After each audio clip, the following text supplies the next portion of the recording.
So we are waiting on our chair. He should be here in minus 2 minutes. So we'll be on mute until then. Yeah.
You were ready, Mr. Chair. All right. Well,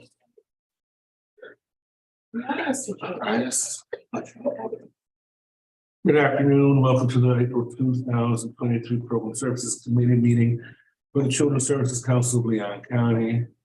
By way of reminder to our in-person audience, please complete a comment card and provide it to Ms. Clay to address the committee today. Opportunities for public comment or note on the agenda will be announced for each applicable agenda item. Before I ask Ms. Clay to call for the roll, I want to acknowledge Council Chair Glenn to provide an update for us. Yes, sir. And call to order.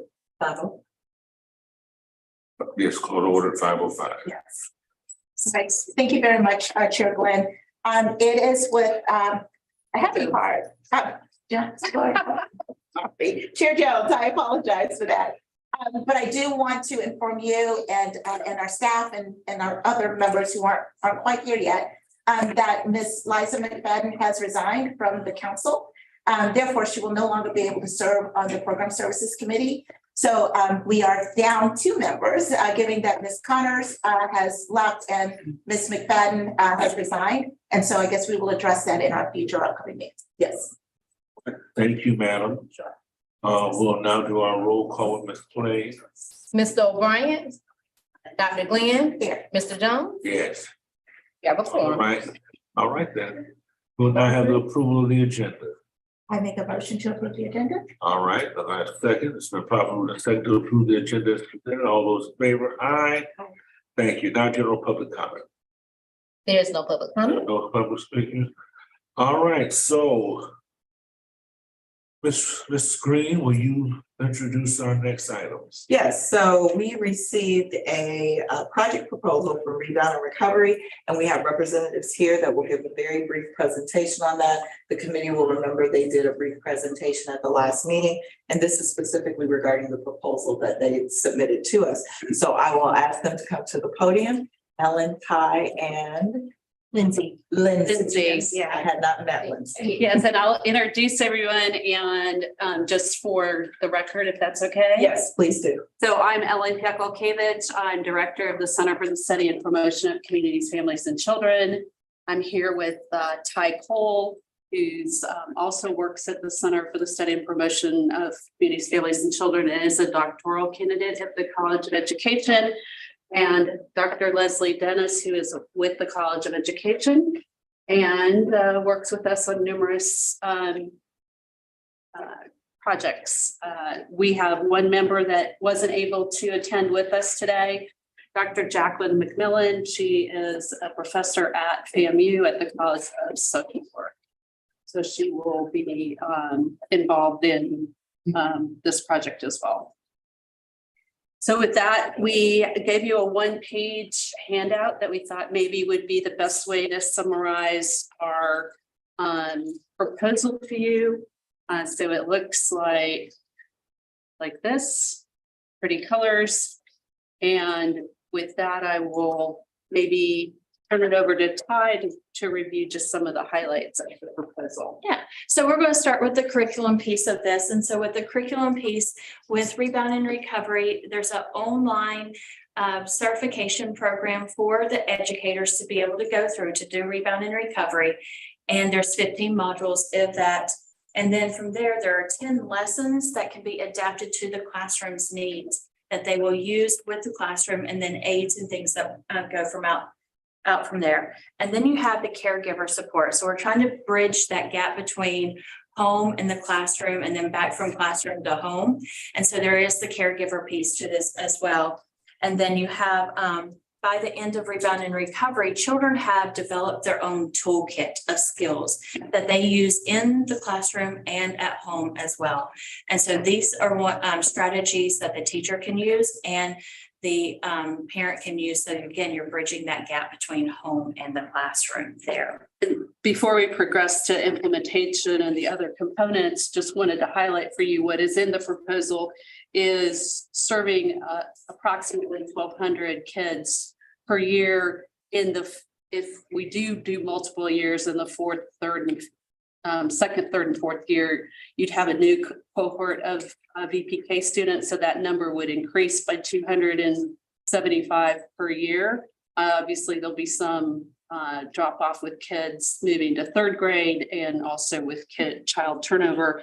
So as part of the curriculum, about 56 teachers would be trained across 4 schools and serving, let's just go with that 1,200 kid figure as a target. If I may ask, why was Riley Elementary School chosen when it is a school of critical concern? So that is actually up for debate on which schools that you particularly would like to see served. What we did when we selected, we took the zip codes that were provided to us and we picked one school out of each of those zip codes that fit a criteria. We wanted them to have the VPK program so that we could have that range of ages that you also provided to us. So if there is a school that you see that needs that, we can actually have that conversation and make that substitution. So, but those were our criteria. It was one per zip code and that they had a VPK program. Has this been created or this process been coordinated in cooperation with the Leon County School District? No, it is not. This is really a letter of inquiry to you all. We haven't taken those steps. We obviously have had many conversations with Leon County schools about Rebound and Recovery. There have been schools that have implemented or had their teachers take the Rebound and Recovery. We have met with Principal Connor at Pineview and talked to her specifically about her school and the Second Chance program. So in short answer to your question, not at this level of detail. And obviously all of this would be dependent on the collaboration and cooperation of Leon County schools. But we have definitely received indication that they're positive about Rebound and Recovery. So how would you measure success of this program? It's not, I don't think there's a state score or a reading score or anything of that nature that tells you whether you've met the mark or not. And have we identified this as a concern through our trying to go back and think about what was in our studies? Right. And our needs assessment. No needs assessment. So it does align with our needs assessment, and because it is fairly new, although they have done it in other areas of the state, if this were something the program services committee wanted to move for the full council, in our mind, it would be under the innovation category of funding. Again, so go back and tell you how would you measure success? Because I don't think I didn't see anything that was a real clear cut. So, you know, A slice objective of success. Yeah. So we're looking at several different ways of like measuring success. So looking at that from the cognitive and emotional skills ability of children. So if you have the initial inquiry that we sent out, also the students' attitudes towards self, the impacts on positive behavior and regulation abilities, their impact on their conduct and classroom disruptions and episodes of like emotional distress, and along with their academic performance, and built in several assessments that would do that. So you would have pre and post tests. So there would be a baseline established? That whole first year would be baseline of us figuring out like what that baseline is and those needs of those particular classrooms. Dr. Dennis? Yeah, and I think what we can do to help measure in that first year while we're establishing baseline, we have standardized assessments that we can do that are appropriate for pre-K as well as K2. Pre-K would assess both social emotional outcomes as well as academic outcomes. And K2 would be the Woodcock-Johnson, so more academic outcomes, which is something Leon County already does. But with those would be administered pre-post, as Ty mentioned. So it would be at the beginning of the school year, end of the school year, but we can also develop some more proximal measures, meaning more short-term measures that would look at progress of the teachers and of the children, so that teachers and others would have input and feedback on what's happening, what kind of progress are they seeing with implementation, and what kind of potential outcomes we are seeing on the child level as well. So those would be the two ways that we would evaluate and measure. And then I'd like, in more specific answer to the question, there is, and when we do rebound and recovery right now, I'm sorry. I just wanted on the outcome measures because we have proposed a robust set for this proposal, though currently with rebound and recovery, we do some pre and post tests that we have. Those are what we're able to report on to you in terms of our successes. Yeah. We want to add sort of what we've identified on page 6 in addition for this project. So given what we have now in terms of rebound and recovery. So rebound and recovery right now uses the cognitive behavioral identification assessment. And so that's a pre and post. So it's delivered before and then after. And then some of those results that we've seen, we have been able to see increases of the children and what they're doing for their ability to identify what the emotions are, also identify their thoughts, their actions, and the ways in which they respond, and then the ways in which they can change those responses in the classroom and self-regulate themselves. Thank you. So thank you all for drafting this inquiry, and I did have an opportunity to review it. My questions were very similar to Mr. O'Brien. This reads very much like a research study or like a research project to me. And I was okay with that because I do agree that this would be an innovation, something that we are testing. But I'm not comfortable with the potential impacts of the outcomes. What I would like to see is, what have you done before? And I know y'all have presented, and I asked that same question, and I want to know, what should we expect? So given the programs that you all have already done, what are the outcomes that you have already achieved, and what can we expect? Then that way we can make a determination. Okay, well, that's what they expect. I understand you still have to do the baseline, but just to say potential impacts, I have no idea what that means, so I want to be able to measure that, or to be able to say, at a minimum, we expect this level of performance. So at the minimum, what we have seen already would be a 34% increase in the child's ability to like self-regulate and to identify their own emotions and how to regulate those emotions. So, and some of the things that we've seen is children going from continuous meltdowns. I'm really good at stories, and like I collect stories, and so I can tell you some of the stories that have come out. So in Brevard County, we have a child who was being pulled every day from the classroom because of disruptions and missing lots of critical classroom time.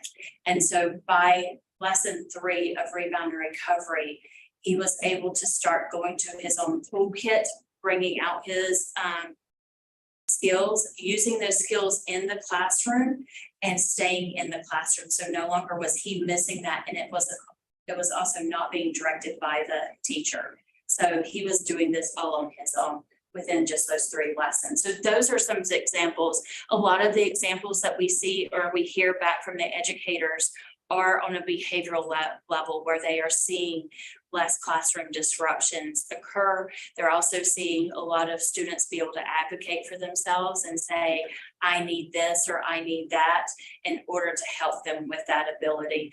but also an increase in their ability to express themselves of what's going on, like that made me mad, or I'm upset about this.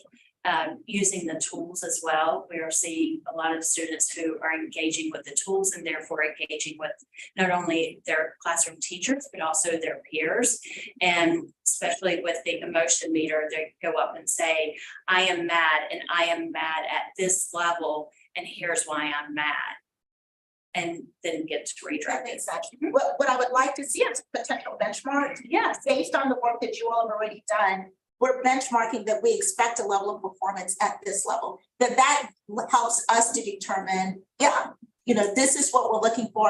And then that also helps us to determine, as you all are doing the program and evaluating, are we hitting those targets? Are we below those targets? Why? But to me, I want to see those benchmarks to be able to evaluate. What benchmarks academically, socially? Yes. Yeah. Cognitive and emotional skills, like Okay. what measures, what is the expected level of performance? What are those measures?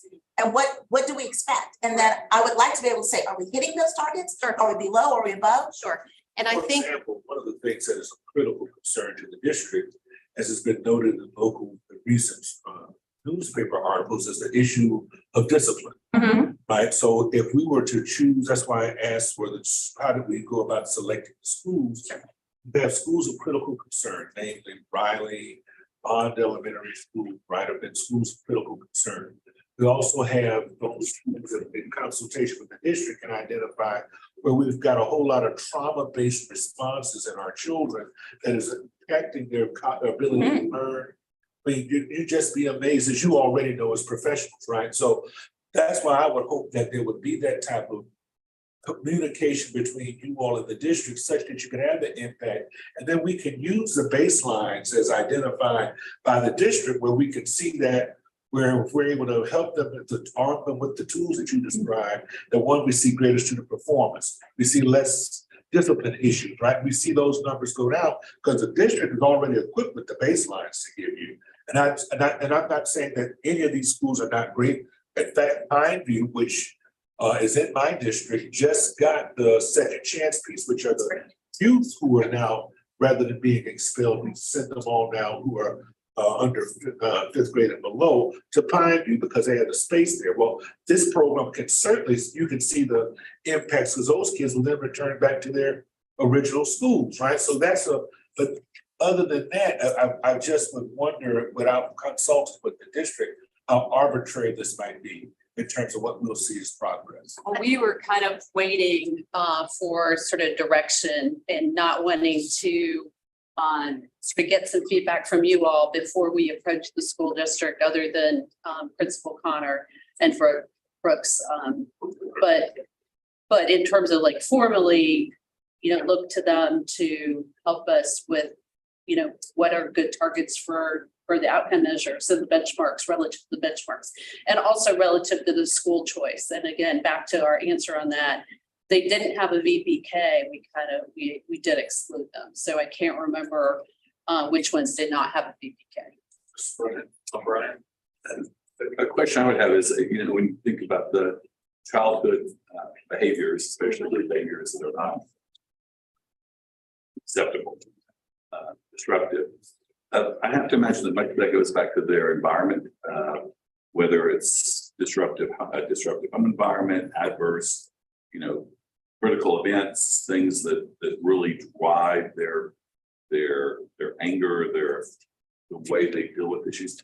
Is there anything here that tags back to that basically pushes back to what might be the root cause of their behavioral disruption? So several things to that. Otherwise, we're just helping them, but we're really putting Band-Aids on the problem. So some things can go back to like the adverse, childhood experiences and that they might be encountering, but also a lot of children aren't equipped with that ability to like name what's going on and to say. So that's the reason emotion labeling in rebound and recovery is so important, because it's giving them that vocabulary to then be able to speak and say what's going on, because disruptions are happening because they can't communicate with you in some ways. But once they do, is there a way to then tag that to another resource to help address those concerns? Or are we just basically I would hate to basically not address the real issue Yeah, sure. children are facing, because I mean, if they're basically experiencing crisis in the home or Mhm. another environment, and all we're doing is just helping them manage how they deal with it, we're really not dealing with the thing that's really driving. So I think the ways that we can address some of those concerns is that we can individualize, going back to about the benchmarks and what we can do is look at what individual schools, what individual classrooms need based on the demographics and the characteristics of the population of children that are in that school. And we can use our Field interns. yes, the field interns and also the home to school connection so that we can help teachers, work with teachers collaboratively and the school itself, the administrators, to make sure that if this student has been demonstrating some of those behaviors that they're talking about, that we address them in the classroom. We find a way to make parents aware and get them any resources between, College of Social Work, College of Education, working in collaboration with the school and the administrators to get whatever resources that family may need, so that if there is something more that they need outside of the classroom or that we can do to support them while they're in the classroom, we can provide those kind of supports for that child. So the idea would be to give them the skills that they need, but also to try and bridge between, what is happening at home potentially that's carrying over into school or vice versa, that we can work with them to address those concerns. And providing not only those skills, but also the actual tools that they can take home, and then giving the caregivers that knowledge of how to use them. So like I could give you something, but unless I say, here's how you use this, and here's examples of when to use this with the child, then that tool isn't, going to be useful. So making that caregiver workshops and parents' nights and things like that, a key component of that, I think, is important, so that they have a basic level of understanding of what's going on developmentally from their child, but also with their child's ability to be in the classroom and have disruptions. Dr. Glenn? And one other minor thing, I don't want to drag this on, but one thing that would make this a little bit stronger for me too is to ensure that there is a minimum of those 1,200 students every single year. So, I do expect that number would fluctuate, but, you may have 1,000 of them go on to the third grade. But I just want to make sure that if we are funding this at a minimum, we expect that level of participation. So the way in which we had kind of developed that is that those grades would continuously always get that. So that 1,200 kind of is always there. And so the new numbers are being added in by the new preschool students that are coming in. So every year is going to be that kind of 1,200. And actually that number is probably a little low. We just kind of added all those classrooms together, and that was a good sum of here's a good round number. So. Anything you'd like to say in summation? No, you've given us some good feedback, and certainly can follow up on those issues and be back in touch. I think one of the strong points about this program and where we're coming from is that we're here in Tallahassee. And so I think it's a really important for us to be able to be into the schools and be of presence there to support the educators and administrative staff and the support staff. And so I think that gives this program the ability to do a lot more, because we will be right there in the midst of everything that's going on. Well, I can tell you, I was excited when you presented to us last month.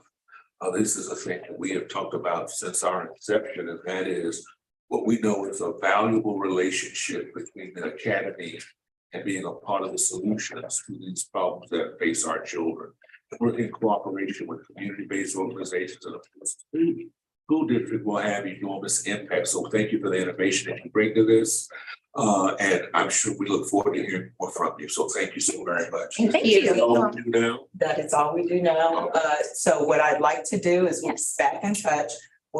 We have taken good notes on what the committee would like to see in the letter of inquiry. We'll be back in touch, get that, and then we can just bring it back. We won't do a full presentation, but rather just have it for the committee to review and then make a decision on if you'd like to move forward. Thank you. Thank you. Great, thank you all. Members, any final comments, or we good to move on? All right. All right, now we'll go to the strategic framework. Yes, so this is really just an update because we had not made any decisions on the high quality early learning strategic framework. And we didn't want the committee to think that we had like totally forgotten. So you know that we are already in a partnership with ELC. We actually have a meeting tomorrow to get some updates on that. And then the ELC also has currently ARPA dollars in the amount, our ELC, in the amount of $4 million that they are using for recruitment, upskilling, and retainment. And this is ARPA money that has to be spent by June 30th.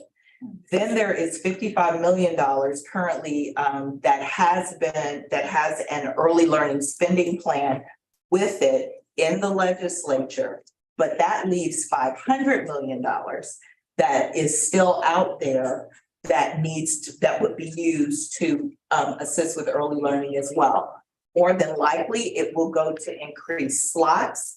But that money has to be encumbered by September 30 of this year, has to be expended by September 30 of next year. So with that, I think that we are okay holding off on our high quality early learning framework because we want to see where all of that is going to land. And quite frankly, that is in line with some conversation that has happened in the council meeting. Now, that being said, as we look to bring a revised framework back, our framework will center on how we get more schools moving toward the gold seal. And the reason we say that is because once they are certified as gold seal, they can now draw down even more of that federal money. So when you look at the $250 that we are investing in the ELC, and if you remember, the return on that was like $2.8 million, something like that. So we're also talking about the same kind of leverage of federal funds. So I just want to say more to come. Just wanted you to know we're not bringing you that framework, but we want to see where the legislature lands. So we create a framework that is complementary to that and not duplicative. Yeah, well, my only concern is that we're getting ready for the end of this school year, a summer, and then the kids go back to school. Is there no plans to make any investment, local investment presently to meet what is the present need right now as we anticipate these other dollars coming to the community? Now, are you talking about in an early childhood space? Yes, from the CSC. So we have the plan with ELC now. We are using that $250,000 to leverage and get those families that are just above the income level into full readiness. So that's how we're leveraging that. Hopefully 505, if that works well, we can expand that for another 6 months. We also, when we get to the spending plan, have a placeholder for another program. Not sure what that's going to look like, but thinking that it will expand that to look at families that want to work, want to go to school. They can't get the ELC, the school readiness support because they're not in either way. So how do we step in to give them that support so that they can then roll into school readiness and BPK and we can leverage more of that money. So we will be making investments. It just will not be in that incentives and fates and some of those things that we have presented back in December because we don't want to be duplicative in that space. All right. Yes, ma'am. I'm sorry, yes, ma'am. I just have one request. As you all see how those ARPA dollars are being spent and how those programs are rolling out, I would like to be informed, like almost as those things are happening. Because Absolutely. I think we need to be clear where these dollars are being spent, what are they doing? And if there are gaps, we need to be on that immediately to be able to say, these aren't filling the gaps that we thought they were going to fill. So we need to do some investment quickly. That's just my one request. Absolutely. Absolutely. Yes, I'm with you there. So that was it. All right. All right. Number 6. What is that? That was 5B. I'm sorry, 5B. Okay, sorry. Okay, strategic framework procurement approval process. So if you remember the last time the committee met, or maybe it was the time before that, you asked us to bring you back a procurement approval process. And so if you turn to page 13, this should have draft all over it, and my apologies for that. But this was the draft plan, the draft strategic framework work program procurement approval process. And so there was some, I think, confusion as to whether every procurement needed to go back to the council, or whether once the framework is approved, this committee could approve the scopes of work, and then we could go do our work. So that is what you're seeing here, is just a step 1 through 4. So most simply, for step 2, there would be a motion to authorize the staff and the Program Services Committee to complete the process by creating a statement of work and authorizing the staff to put the RFP on the street. If that's what you all want to do. And that's what absolutely. you described here. right? Yes. And so this will need to be approved by the full council, but wanted to bring it here and make sure you all were good with these steps and are comfortable with not explaining it, but justifying why this would be a good way to do that. Okay, well, I've already said that I like Yes. this process. Is there any other feedback from? I do have a question. I'm Yes. sorry. I No do. problem. No, How much of a delay does it cost for us, time-wise, if once you all do the RFPs, for them to go in the consent agenda? And then roll them out? So if we do the scopes of work and present it to program services, we're waiting 2 weeks at least. Sometimes longer, depending on how the calendar falls. For them to go into the scope of work for the next council meeting? For them to go into to the next council meeting. This meeting is held on the first Thursdays. Council meeting is held on the third Thursdays. Okay. So that's 2 weeks we've lost. And so how much of a delay is that in funding the program? Anywhere from 2 weeks to 30 days. because for example, if we take the statement of work back to the full council and they then, for whatever reason, they've already, for me, the authorization for us to put the framework through, the statement of work and the putting out the RFP is a staff function, as I see it. They've already, we defer to the subject matter expertise of the staff, bring the statement of work back to us. And then, for example, early learning has been delayed with that. When we had already made the recommendation, the next, I was gone, Mark was gone, Rocky was gone, and then next, early learning was stopped. So I just, that's why I thought that this was a seamless process as described here, because I know we've talked about it, but then, we were, the seats of the council was kind of split on it. So the good part about this recommendation, then, if they agree with it, or they can finesse it when we get back to the full meeting, when you'll have it to manage as chair. I appreciate that, Mr. Jones. I would like to just share it with the council at the next meeting Yes. and just get everybody to bless it and move forward. We can present this if you're comfortable as the proposal, but I'm sure we're going to get feedback on this. I mean, yeah, I think the question at hand is how quickly can we effectively give dollars to the community? I think all of that ties into this, right?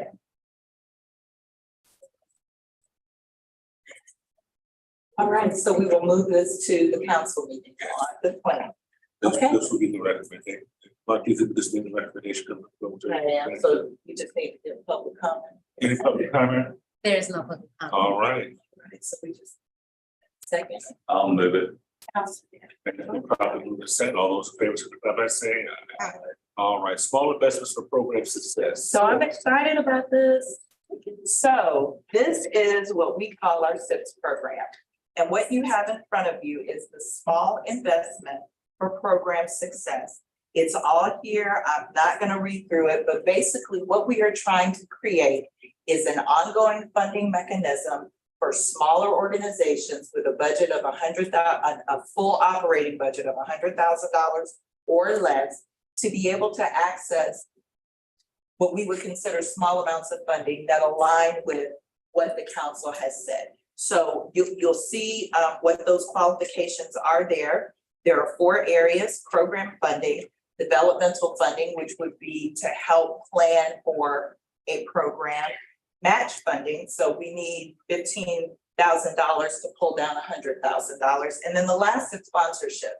I am being very selfish when I say this. It is much easier to manage sponsorship asks through this process instead of everybody just coming all at once. And the max for each of these we are proposing is $15,000. So that would be a $600,000 option for the entire year, with $150,000 being available each quarter. An organization can request up to $15,000. They cannot request more than that. They have to give us the full budget, the whole nines, and it has to align. When we get those each month, we would bring those to the council. And you all can look at them, you'll have them in time to decide which ones you'd like to go with and make sure they align. In the sponsorship category, the ask cannot be more than $5,000. And it would be up to them to time that ask in concert with whatever their activity. But now, will every application come, there'll be something y'all be doing like a screening process, right? So we would screen it and make sure that it meets everything, but we only have $150,000 for each quarter. So if we get more than that in an ask, we first have said that only nonprofits could apply for this, and then secondly, we would look at the ones that most closely align, and that would probably be our recommendation. Yeah, I like the concept of this because it gives us a lot of flexibility, and I think a lot of this falls more in the innovation side. I would think it might. I have no clue because we haven't seen any of these come through yet. But do we have any thoughts about what this could be? I know what sponsorships look like, and I'm hoping we don't get inundated with sponsorship requests, because I don't think that's our goal. No. To sponsor a bunch of stuff. We're really looking at more programmatic stuff. So that's just a personal opinion. But do we have any sense of what this might look like? I mean, some of the programs, I mean, I'm really excited for it, but I just kind of want to get some sense of what. So for these things might look example, like. let's take summer. You have a program that has everything in place for their children, but they need $11,000 to feed for the summer program. This would be what they would use, as long as their operating budget is not more than $100,000 and they are a nonprofit. They need to get supplies so that they don't have to charge the parents. Well, what I like about it, it kind of reminds us much of what we heard when we went to these listening sessions from grassroots organizations that are there in the neighborhoods and in the community. I can imagine Brenda Williams at the Housing Authority. Maybe this might be, she might use this to leverage putting up a computer laboratory that works in cooperation with Riley Elementary School right there next to Joe Louis, where those kids have a learning station, right? I mean, there's all kind of innovation that can be born of this, but I think it shows that we are clearly listening to the public and what they've said is important to them. I like the flexibility that, like Mark says. That I mean, once we kind of course, we have to get the full council to approve this, but when would we start seeing these, like immediately, pretty quickly? So if What's the you all schedule? approve the recommendation to take it in April, we're talking about opening up the first cycle so that the first funding happens before the end of this fiscal year. So we'll be in the last quarter of this fiscal year. Yes, ma'am. So, so just to be clear, so as these come in, your staff will vet them first and make sure they meet the criteria. If they do meet the criteria, they then come to the council for approval. In a group. One group, okay, and then once we approve them, then y'all will go ahead and put them. Okay, so there's no need for evaluators or anything like that to Not complicate the process. Okay. The idea is that the application would open the first month of the quarter, so 30 days. The second month of the quarter, we would get everything compiled. The third month of the quarter, it would go to you all to approve, and then we get the money out. All right, sounds great to me. I'm reminded of the wonderful allegory that you used when you first got hired about 10 different organizations having book bag drives. So I'm sure we will not see much of that. Okay. So we just need a motion, we need public comment first. Any public comment? There's no public. All right. And then Make a motion that we accept them. Second. And there it is. All those in favor signify by saying aye. Aye. Great, next. Last thing on the agenda for today is you will have a handout that looks like this. Holly is gonna project it. This is our draft of what our spending will look like for the rest of this year and into the next years in accordance with the framework that we've developed.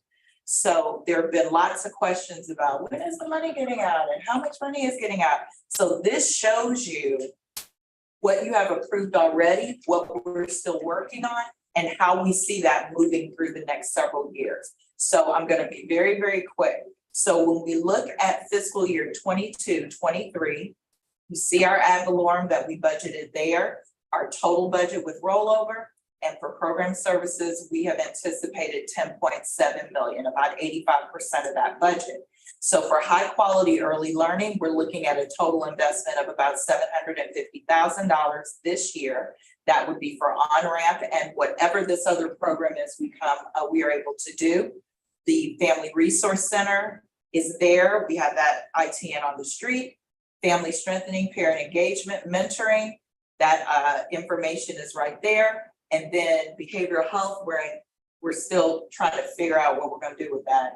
And then childcare. And then summer learning, you'll see there for summer learning, we've got $13.50 and then summer feeding. Let me stop right there and let you guys know that for summer learning, we got 3.54 million in requests. For summer feeding, we got 1.456 in requests. So that's just to put that out there for you, and you get to do that on the 20th. And then prenatal, as you'll see, prenatal is into the next year because that's when we'll be doing our first prenatal piece. And then homelessness, we haven't talked about yet, apprenticeship. So those are the things that are in our strategic framework. And then you'll see where the small rolling grants, which we will replace that with SIPs because that's what that is. And then that investment. So this is something just for you to have and to look at. We will give this to the council, and literally we're just going to keep adding to this document so that over the course of the next 3 years, we will be able to clearly see what our investments are, where they went, and how we get the return on that. That's good. So what I'm seeing here is that by September 2024, we would have high quality early learning money on the street. We would have family supports money in 3 out of 5 buckets on the street, and then summer learning and summer feeding. And then we would have begun the prenatal work, but those dollars won't be on the street as of yet. So really and so let me take you back to 22-23. So if we go back to 22-23, which is our current year, if you go all the way down, you will see that the plan is to have 10.3 encumbered. So that means out of this year's money, we're going to encumber 10.3. We will only distribute 3.4 because we're not going to give them all that money up front. So 3.4 will be in those programs that are chosen, but the balance of that will roll over for the next year's money. Okay. That makes sense. So this year, basically, we're talking about this fiscal year, we will actually put $3.45 million on the streets, right? On the streets. But we'll be committed To 10.3. 10.3 Yes. because those have multiple year Yes. effects. The next year, we're going to put 6.8 million on the streets. Yes.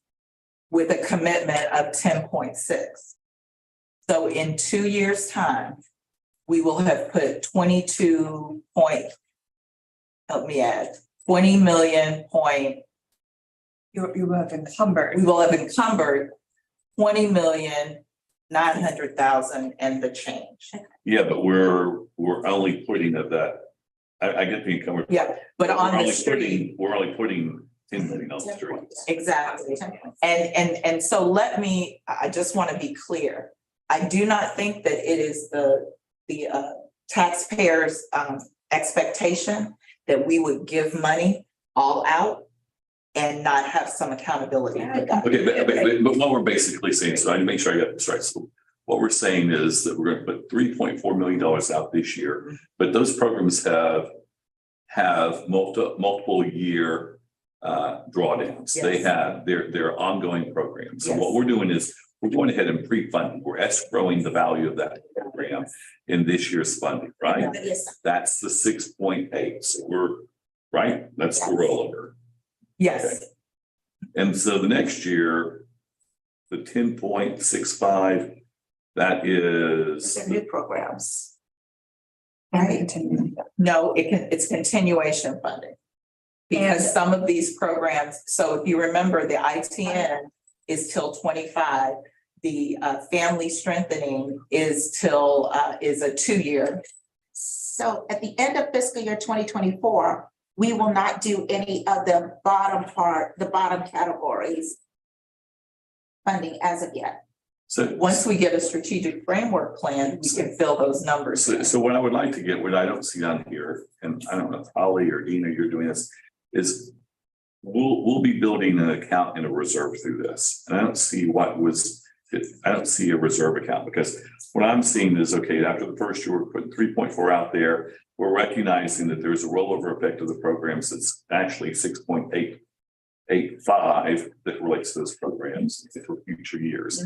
The next year, we're putting a total of 6.8 million out, of which I assume that includes the part of the rollover payments, or does it not? It does. It will Okay. include, so if you look under the 6.8 in year 2, Yeah, you'll see the anticipated expense. yeah. So that is what it goes down into that. So each of those years, we're going to be escrowing dollars into some sort of future account. So what it would be interesting to see is what do we think we're holding back in reserves in total from year to year to year? How big is that account getting? Because I think we want to have reserves, but I just want to make sure they're not too big because we want to make sure dollars get out there. So, Right, and so our reserve policy, if you remember, it is a total of 10% Yeah. for the actual reserve. yeah, but my concern is we're going to be reserving more than that. But that's why I just would like to see that as a part of this to get some sense of what's being held back, not being spent. I get the issue of making sure we have the financial security to fund programs years out. But at some point also we have the security of knowing that we got dollars coming in too. So Yeah. we have to make sure we balance all of that. Yes, Mark, you're asking for an extra line under total rollover than reserve and to separate those dollars so we can Just see what we that. have total, basically reserve, escrow, whatever you want to call it. What is actually sitting out there that's not being spent, but being held for future amount for Got it. future programs or investments. Okay. It's starting to get fun. It's already getting real. and so this doesn't require approval. This is Right. just kind of our Yeah. money Okay. thingy. Like it. All right. Is that all? One quick question. Are you presenting this to the council in? Yes. So we, Yes. And I'm sure they'll have a lot of questions. Yeah, oh, I'm sure, yes, Yeah. and that's good, yeah. Yeah. Because we want to make it show whatever it is that they need to should we go to show. PowerPoint and make it as simple as you possibly can, please? I'm sorry if people struggle. Okay, we'll Thank you. try and Yeah, make the it income as simple statements and balance. That's it, right? It's not either one. I know. So we will make it as simple as Okay. possible. That is the last thing. All right. Except for our next meeting, It's Thursday, May 4th. Thursday, May 4th at 5 p.m. And Mr. Chair, if I may, I'll go into the next meeting agenda. So the next meeting agenda, we'll be talking about prenatal and postnatal supports. And I know that's making somebody to my right really happy. Oh, these are good. Yes. So we're excited. We're moving along, so that is the last that I have. I do want to let the committee know that we are going to close tomorrow afternoon for Good Friday. This team has worked really hard and we're going to take a little time off. That'd be great. Enjoy. You don't need any thumbs up on that. Yeah, I love it. Mr. Chair, I am finished. All right. Everybody, thanks so much for coming. Thank you, everybody. Thank you to the entire team for the great work that you do. And we'll see you in a few weeks. All right, and so. Adjourn? Adjourned at